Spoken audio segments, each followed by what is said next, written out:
A carreira precisa ser atrativa. Para Barroso, não se pode comparar os valores pagos aos juízes com o salário mínimo.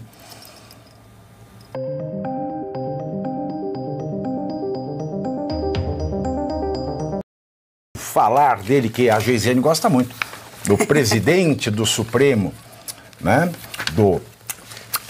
Aquele que sempre fala com uma balinha na boca, Luiz Roberto Barroso. O presidente do STF, Luiz Roberto Barroso, afirmou que o judiciário não tem nenhuma responsabilidade sobre a crise fiscal brasileira. Durante jantar com jornalistas, o ministro defendeu os benefícios dos magistrados, já que, na sua avaliação, a carreira precisa ser atrativa.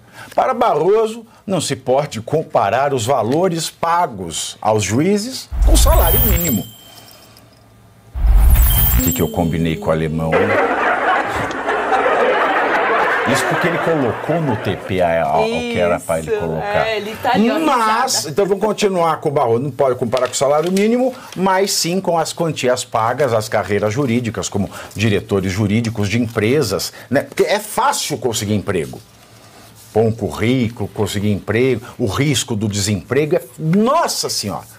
Né? A estabilidade que a gente tem no setor privado, né? E outras carreiras públicas, como a advocacia da União. Aspas para o Barroso. Se os juízes não tiverem essa remuneração, a carreira deixa de ser atraente. De acordo com o Conselho Nacional de Justiça, o judiciário brasileiro custa 132,8 bilhões de reais por ano, o que corresponde a 1,2% do PIB. Por outro lado, o judiciário arrecadou 68,74 bilhões de reais. Quer falar sobre a numerologia, Arthur?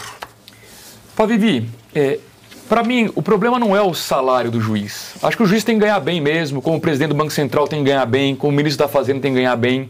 Porque, de fato, a iniciativa privada paga muito bem para essas pessoas. Para mim, o problema não é o salário, é o resultado que eles dão. Hoje, o Supremo Tribunal Federal é fonte de insegurança jurídica.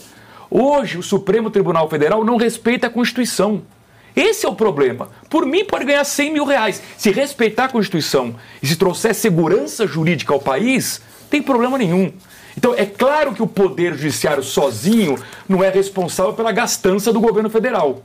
Mas eu gostaria que o ministro fizesse uma reflexão e dissesse o seguinte: hoje, o salário do ministro Supremo vale o desempenho deles? Eu acho que não. Olha, Pavinato... Quanto vale o show, Geisiane? Vamos lá. Bom, primeiro que o Barroso ele está errado em dizer que o STF não afeta as contas do nosso governo, porque ela afeta diretamente. Quando você está dentro de uma ditadura, abrir uma empresa é muito difícil, porque a gente sabe que qualquer juiz do STF pode determinar qualquer coisa contra você. Você quer um bom exemplo? Durante as eleições de 2022, o Luciano Hang foi perseguido. Luciano Hang é um dos maiores empresários do nosso país, ele é dono da Havan. E durante a tragédia que aconteceu lá no Rio Grande do Sul, ele foi um dos primeiros a ajudar a iniciativa privada. Então, estou dando aqui um simples exemplo de como essa bagunça que os membros do STF vêm fazendo no nosso país atrapalha diretamente empresários do nosso país. Então, ele está errado quando ele diz que não interfere. Inclusive, ele chegou a dizer, agora eu não lembro se foi esse ano, no começo desse ano, no ano passado, que as ações do STF, na verdade, estavam ajudando a economia do país, e ao contrário, quando a gente tem o Flávio Dino mandando e desmandando emendas, quando a gente tem o Alexandre de Moraes mutando todo mundo ao bel prazer, é evidente que isso traz uma insegurança para qualquer pessoa, não só para o empresário, mas para qualquer pessoa. Outro bom exemplo é como a comunicação é afetada. As comunicações de direita não conseguem ter uma robustez justamente porque os empresários têm medo de investir em quem faz uma comunicação mais conservadora ou mais liberal.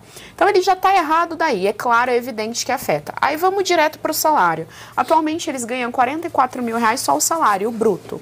E eles votaram para ano que vem aumentar esse salário para R$46 mil, R$46.300 mil.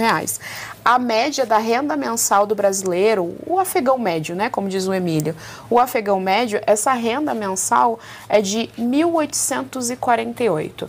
Então, quem faz funcionar a economia no país e quem sofre com as péssimas decisões políticas, econômicas tomadas pela esquerda é esse cara que ganha 1.848, que está aí nessa média. Não é o Barroso que está lá e que faz aquela brincadeira, que fez aquela brincadeira com a tragédia de Brumadinho, que disse que aqueles bilhões daria para um belo final de semana. Então, assim, quando o assunto é dinheiro, a gente vê que o pessoal inteiro, e aí é outra coisa que é democrática nesse país, né? Esses cargos públicos de alto escalão realmente adoram o dinheiro e sempre votam a favor do seu próprio salário. A gente sabe que quando o assunto é dinheiro, o Barroso é o último que deve opinar, porque ele fala uma série de bobagens e faço coro ao amigo Arthur, né? O resultado que eles entregam na prática é uma ditadura. Então, assim, para uma ditadura tá bem caro. Ministro Ofélia, professor Suano. Acho que se lembra da Ofélia Fernandinho. Lembro, sim, claro. Pavi, são vários pontos, tá? O primeiro deles, quando a gente fala que os ministros do Supremo, na realidade, o juiz ou quem quer que seja o judiciário, devem ganhar bem. Eu concordo plenamente com o Arthur. Devem sim ganhar bem, mas não pela razão que o ministro apresentou. O que o ministro falou não tem nada a ver, senão não se torna atrativo. Ele tem que entender que não é uma questão de atração ou não. É uma questão de exercer uma determinada profissão, se você tem vocação ou não, porque você não vai virar ministro porque o teu salário, como, por exemplo, professor é ruim e você gosta de dar aula, mas não gosta de ser ministro. Se for isso, você já tem uma desregulação. Outra coisa, e aí não seria uma discordância contigo, Geise, seria apenas uma complementariedade, mas uma complementariedade essencial.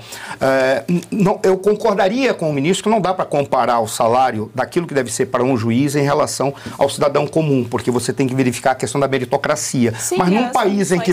É por isso que eu estou dizendo que é o complementar, apenas para deixar claro o que você falou. Porque o problema todo é como você fazer que essa meritocracia seja executada na realidade, coisa que eles não permitem. E aí, o grande problema é que não diz respeito ao salário deles, é que isso afeta a todo o judiciário, significa que é uma encascata. E quando ele fala que isso é inexpressivo em relação ao PIB, não é inexpressivo, não é nem pela produtividade, porque eu acho que deveria existir mais juízes para chegar ao índice que é adequado. Agora, se não tem esse índice adequado, primeiro é porque tem poucos juízes, porque os concursos não são adequados, porque a forma como tem de regular o sistema do judiciário brasileiro está totalmente desequilibrado ao ponto de produzir verdadeiros nababos, verdadeiros indivíduos que são marajás. Por qual razão? Porque o problema não é o salário. Sinceramente, eu acho que um salário de um juiz de R$44 mil é pouco. Ele deveria ganhar 60, 70 mil. E ponto. Aí vem um penduricalho dos 5 anos, vem um penduricalho de não sei o quê, vem um penduricalho disso, vem um penduricalho daquilo, vem um penduricalho do tempo, ele espirrou, porque ele espirrou, ele estava com gripe, identificou o vírus, tem que ter mais 10 mil. E é quando você vê, né? Quando você vê, na realidade ele ganha 100 mil, 120 mil, 130 mil, e as mordomias que são dadas. O problema é esse, quando você olha e vê a quantidade de coisas que acabam recebendo, isso é desnecessário, inadequado, melhor dizendo, e desregula a sociedade brasileira. E aí eu não faria uma comparação com a iniciativa privada, porque a iniciativa privada ela paga, mas e aí não tem nem como fazer a comparação com o caso de um juiz ou uma autoridade pública. Por quê? Porque na iniciativa privada eles podem afetar a economia ou a sociedade como um todo, mas indiretamente, porque na realidade o poder que eles têm é circunscrito à sua empresa. As consequências é que podem ter, dependendo do que as outras iniciativas privadas fazem. No caso de um juiz, não. O juiz, ele afeta a sociedade inteira. Se ele faz uma bobagem, um incompetente, um burro, imaginando que seja possível, no Brasil não acontece, pode acontecer em outros países, se ele for um burro, ele estraga a sociedade inteira. Por isso que eu acho que ele tem que ganhar bem. O que você está falando do Toffoli? Não. Por isso que eu acho que eles têm que ganhar bem, tem que acabar com os penduricalhos, tem que haver uma maior seleção, maior quantidade. Se eles retirarem os penduricalhos, você pode aumentar por 3 o número de juízes para chegar a um índice adequado. Você teria maior celeridade, inclusive, na justiça brasileira, que é um dos problemas que nós temos. Você entra com uma ação, demora 35 anos, exceto se você tiver capacidade de contratar o Pavinato, ou você é jurista, né? Se contratar eu sou contadora. Você é contadora, mas pode ser jurista também. Ou que negócio, o escritório bem dele. você vê como que o alemão brifa bem a gente.